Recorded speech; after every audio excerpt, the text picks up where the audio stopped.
El ser entero es otra cuestión que a mí me fascina, ¿eh? Me resulta tan atractiva, así, dentro de todos los descubrimientos de Martin Heidegger, este tremendo pensador del siglo XX, ¿no? ¿Ya? La posibilidad de un ser entero, ¿no? O sea, cómo incluso podría decirse que para Heidegger el ser sí mismo no basta, ¿no? Es necesario todavía que haya un ser entero. Por supuesto, el ser sí mismo también, por decirlo así, como otro aspecto, o el aspecto primordial de ese ser entero, ¿eh? Pero y ahí entra la cuestión de la temporalidad, que es otro punto, ¿no? Que la obra al fin y al cabo se llama Ser y Tiempo, ¿cierto? De Heidegger, ¿no? Y que es otro punto que, vaya que, nuevamente un aporte extraordinario, porque el ser entero guarda relación con la temporalidad, una temporalidad auténtica, ¿no? Que temporalicemos el tiempo tanto desde la perspectiva de algún vínculo que establecemos con el nacimiento, que podamos establecer, ¿no? El ser al nacimiento, de donde se desprende la historicidad, ¿cierto? Y por otro lado el ser a la muerte, y que no existamos únicamente en este entre de la cotidianidad, entre el nacimiento y la muerte, ¿no? ¿Cierto, Jorge? Claro, claro. Bueno, yo creo que en cierto momento, tomando una interpretación griega del ser humano, Heidegger, en vez de hablar del Dasein para designar al hombre, habla de los mortales.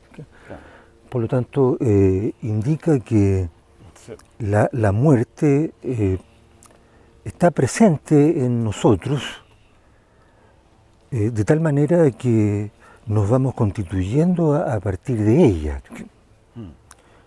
Pero no entendiendo simplemente la muerte como el acabarse de la vida, ¿no? Sino como algo que, podríamos decir, densifica la vida y que está presente precisamente mientras estamos existiendo y no al final. Yo creo que en este sentido tal vez podríamos recoger el pensamiento de Ortega, que dice que curiosamente la vida humana es una realidad que no tiene ni comienzo ni fin, en el sentido de que el nacimiento, en sentido estricto, es algo que los demás me cuentan. Yo no he asistido a mi nacimiento. Y respecto de mi muerte, es algo que ni siquiera pueden contarme.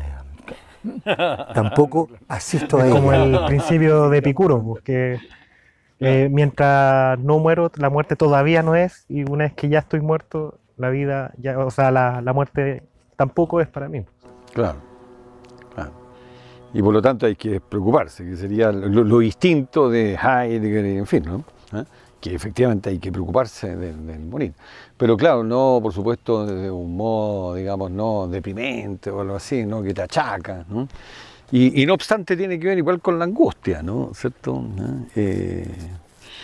Claro, pero creo yo que podríamos usar una expresión popular.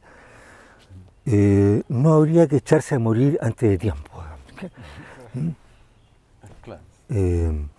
Mientras uno vive, parece que hay que procurar mantener cierto estado de ánimo que no consista en echarse a morir, sino que en asumir la vida en su gigantesca problematicidad, digámoslo así. O sea, cómo Heidegger supo coger así varios elementos que por supuesto vienen también de la historia de la filosofía, pero que él los plasma hacia su modo, ¿no? El demorarse, ¿eh? Te diga, porque lo contrario de la temporalidad auténtica es la temporalidad inauténtica, el tráfago en el cual nos desenvolvemos, la vorágine, ¿no? El instante que se atomiza, saltamos de un momento a otro, y cómo hay ahí priman modos de cerradura más que de apertura al ser, ¿no? Avidez de novedades, la palabrería, la habladuría, en fin, ¿no? Y la ambigüedad que se da siempre, ¿no? Entre el sí mismo y el sé mismo, ¿cierto? Como que ese sé se hace lo que se hace, que domina la cotidianidad, también se encarna en ti, y como que también lo llevamos con nosotros, como una especie de alter ego, por decirlo así, ¿no? Entonces, ese aporte de Heidegger también en lo que se refiere al amor, al demorarse y ligado a la posibilidad de una temporalidad auténtica que nos dice tanto hoy en día, es tan actual, porque vaya del modo como vivimos, o sea, eso que planteó Heidegger en 1927, que ya va a pasar un siglo, digamos, ¿no? Ya falta muy poco, ¿no? ¿Ya? Bueno, se ha multiplicado, digamos, ¿no? Centuplicado, ¿no? En fin, ¿no? Bueno, efectivamente yo creo que él podríamos decir, se adelantó un poco, ¿no es cierto? En cuanto a que ciertos fenómenos sobre los cuales él puso la vista, más que darse en su época, se están dando ahora y seguramente se van a seguir dando con más énfasis en el futuro, digamos. Por ejemplo, este prurito por la velocidad, digamos, o sea, por la rapidez, por la instantaneidad, digamos. Y bueno, es algo que nos lleva a buscar nuestro propio ritmo. Y sin embargo, oye, ese demorarse en las cosas, que para mí es una clave y que tiene que ver con la serenidad, ¿cierto? Ese texto maravilloso que escribe Heidegger y que pronuncia ante sus coterráneos ahí de Mesquite, su ciudad natal, en fin. Entonces, ¿cómo ese demorarse es como clave también respecto de, bueno, del modo como habitamos el mundo, ¿no? Pero, y sobre esto quisiera preguntar, ¿no? Curiosamente va asociado con la angustia también, digamos, ¿no? O sea, no asociado con la felicidad, sino que la angustia ahí es el temple primordial, ¿no? En ese demorarse también, ¿no? ¿Cierto? Efectivamente, debo confesar que la angustia en Heidegger para mí sigue siendo problemática. ¿Cómo entender esa angustia? En algunos momentos de mi vida creo haberlo entendido, pero después como que se me escapa un poco. En tus momentos angustiantes. Claro. En mis momentos de angustia se me escapa qué es la angustia, Claro. ¿no? Cómo conceptualizarla, cómo delimitarla claramente frente a la angustia psicológica, Claro. o a la angustia patológica, psiquiátrica, digamos. ¿Qué es esta angustia existencial de que habla Heidegger? Claro. Esta angustia ante la nada, digamos, ante nada, más bien dicho. ¿Cierto, Renato? No, yo me quedo un poco con el tema del demorarse, con lo problemático efectivamente que hoy día el plantear la idea siquiera de demorarse. O sea, incluso el demorarse pareciera ser un pecado Claro. hoy en día. No veo por dónde uno podría, digamos, recibir cierta correspondencia respecto a la necesidad de la demora en Es las un circunstancias reproche, que nosotros alguien se está vivimos. demorando mucho. Claro. Y uno cae en eso, o sea, por más que nosotros estemos hablando aquí de la importancia del demorarse, uno cae también en... Y por eso en que el apresurarse. seguidor de Heidegger, que es Byung-Chul Han, el filósofo Exacto, coreano, claro. dice, bueno, por eso que estamos cansados, ¿no? Claro. Y todo eso está también bajo la influencia de Heideggeriana. Claro, bueno, y él escribe yo creo que el mismo título del texto lo aclara bastante, el aroma del tiempo, o sea, Claro. cómo hemos perdido la capacidad de detenernos frente al acontecer, cómo hemos perdido la capacidad de pensar respecto a lo que hacemos. Claro. Y que, bueno, un examen que parece ser bastante superficial porque es bastante evidente, pero que sin embargo tiene repercusiones potentes para lo que nosotros somos. Y también pensando un poco en el futuro, ¿sabes? ¿A dónde va a parar este afán de rapidez? ¿A dónde va a parar este afán de no detenernos a reflexionar respecto a lo que hacemos finalmente? Que yo creo que eso es algo esencial para que la actividad humana en general, o sea, todo tipo de actividad tenga algún sentido. Claro.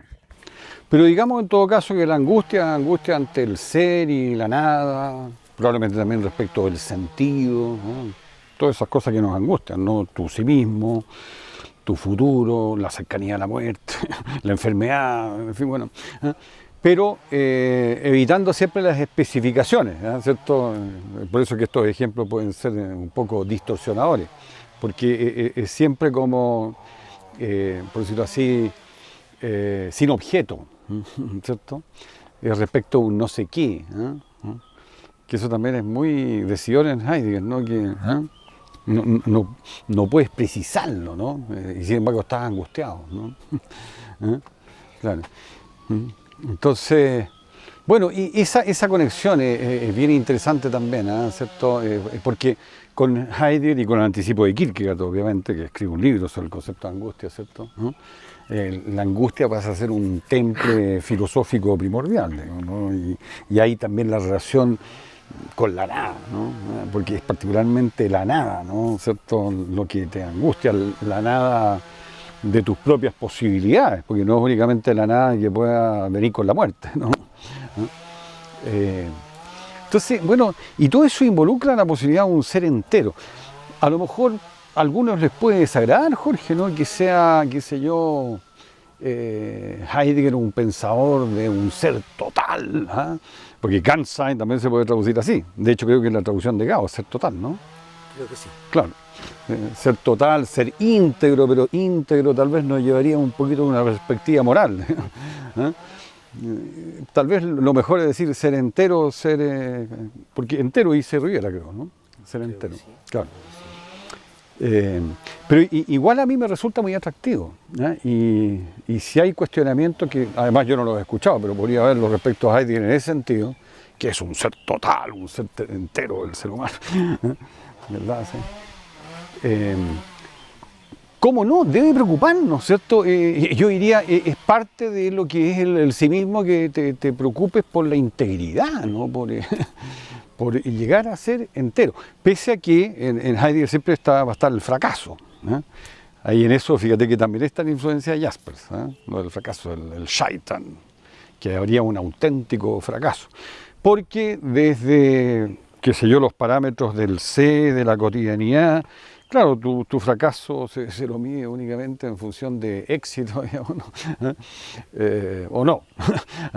En cambio, aquí el sí mismo, incluso para Heidegger, tiene que fracasar, porque de acuerdo a estos parámetros que rigen en la cotidianidad, no puede sino fracasar. Claro. ¿Ah? Claro, el que emprende genuinamente algo puede fracasar, el que no emprende nada genuinamente nunca fracasa. Claro. Y ese es un punto también muy original de ellos, porque yo me atrevería a agregar, aquí hay muchos conceptos que se van convirtiendo, como suele suceder en la historia de la filosofía, que se van convirtiendo en conceptos filosóficos, ¿no?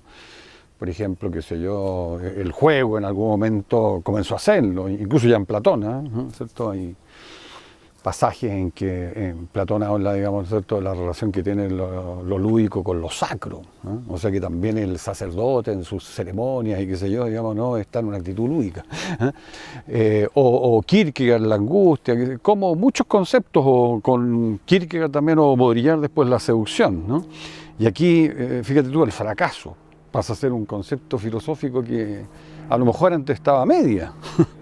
¿Eh? Bueno, yo creo que en castellano el caso de Ortega es paradigmático, porque él, un conjunto de palabras, ¿ja?, del idioma habitual, ¿ja?, las convirtió en términos técnicos de la filosofía. Claro. Qué sé yo, espera, esperanza, expectativa, modismos como hacer tiempo. Y parece que él fue el primero en remitir a Husserl, a Leibniz, con la vivencia, ¿cierto? Como que lo vemos eso a Ortega. Efectivamente, él tradujo, creo que en 1913, el término Leibniz por vivencia. Esa palabra no existía en castellano. Y creo que en inglés y en francés, Leibniz sigue siendo traducida por experiencia vivida. No tienen un equivalente de vivencia. Ahora, vivencia después pasó al vocabulario común, inclusive hay una canción popular que alude a las vivencias, o que se llama vivencias. No hay una palabra que se utiliza regularmente. Claro, pero primero fue un término técnico que introdujo Ortega para traducir a Husserl. Y luego, a su vez, a propósito, ¿cierto?, este ser entero, ¿no?, ¿cierto? La conciencia, ¿cierto? Eso también es tan decidor, digamos, ¿no?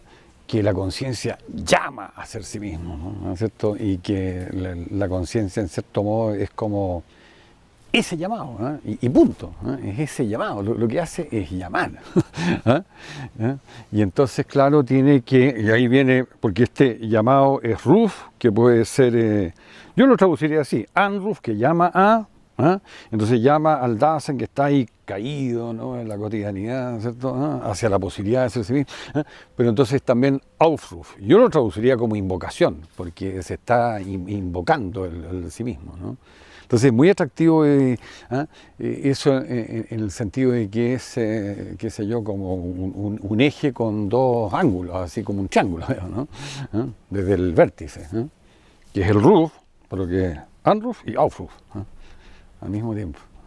Claro, bueno, volviendo un poco al tema del uso cotidiano de las palabras, a mí me llama mucha atención cómo se utiliza el inconsciente, claro, o sea, que no tiene nada que ver con el psicoanálisis.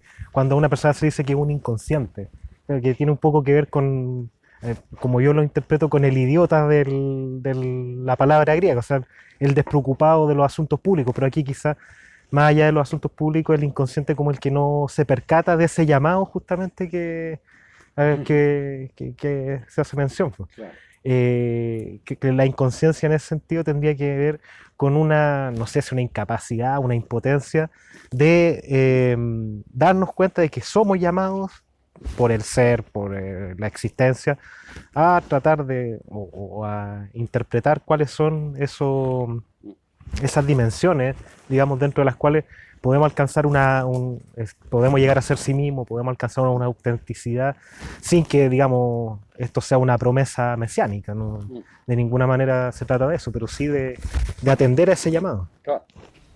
Ahora, y lo sorprendente es que este llamado parece estar en todos, incluyendo personas que podrían ser calificadas de poco cultas o ignorantes, o que manejan muy poca información, y tal vez quizás, ¿no es cierto?, este llamado se acalle precisamente en las personas que manejan o manejamos demasiada información, digamos, y que tenemos demasiados conocimientos, digamos, y una pseudocultura finalmente, digamos.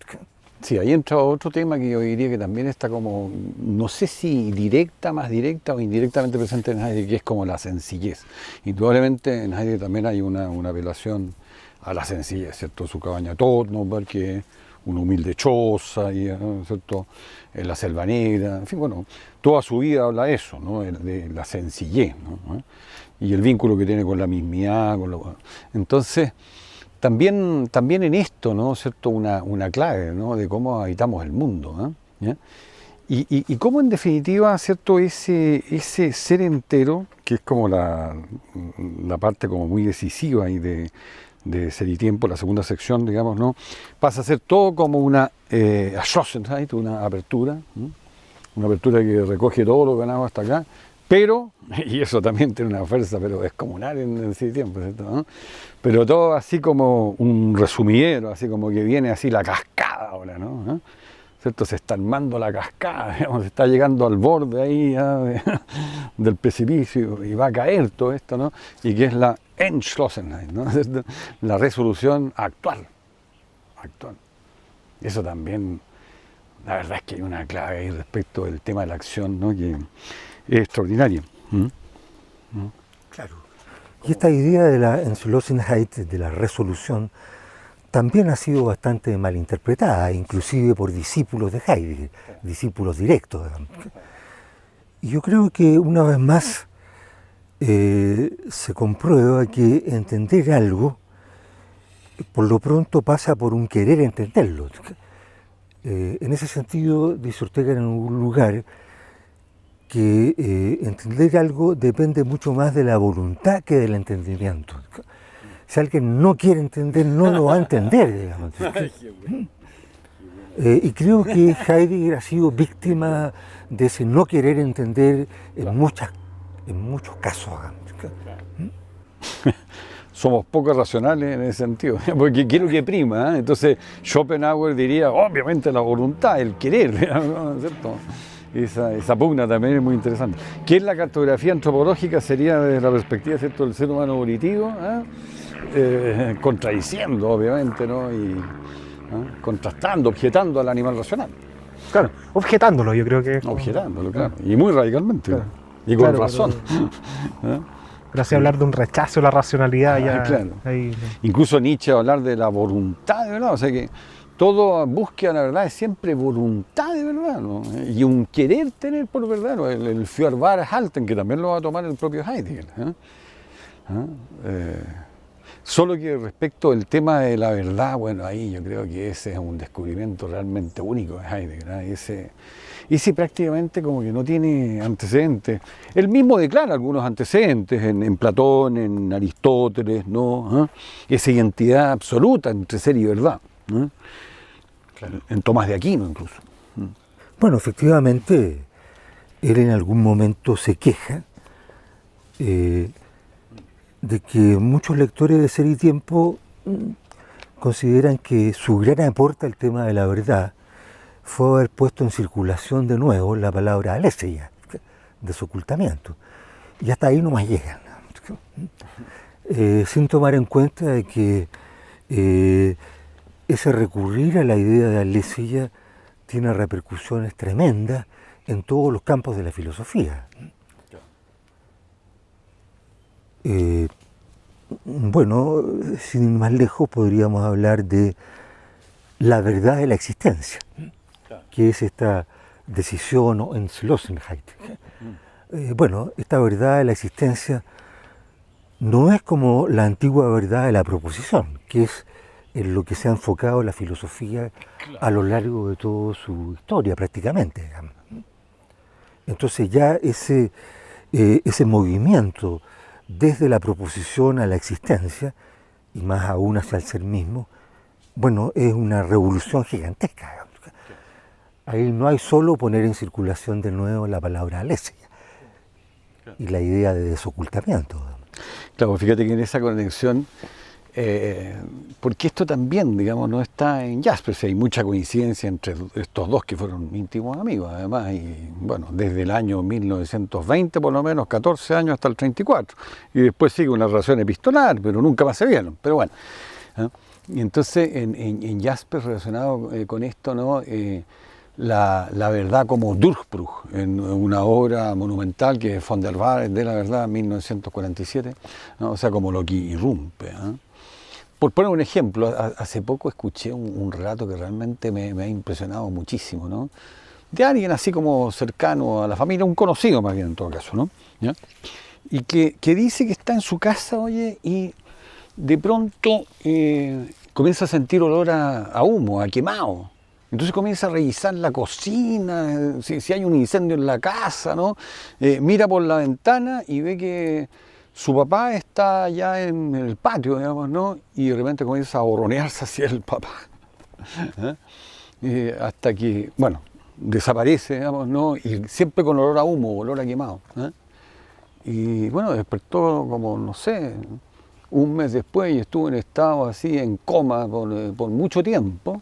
Y cuando se despertó, el médico, bueno, lo primero que dijo para abreviarlo, digamos, ¿no? Es que, bueno, la mitad del cerebro la había perdido y de manera irremediable, y que ahora la única posibilidad que había es de que hubiera un traspaso de las informaciones neuronales de un lado a otro.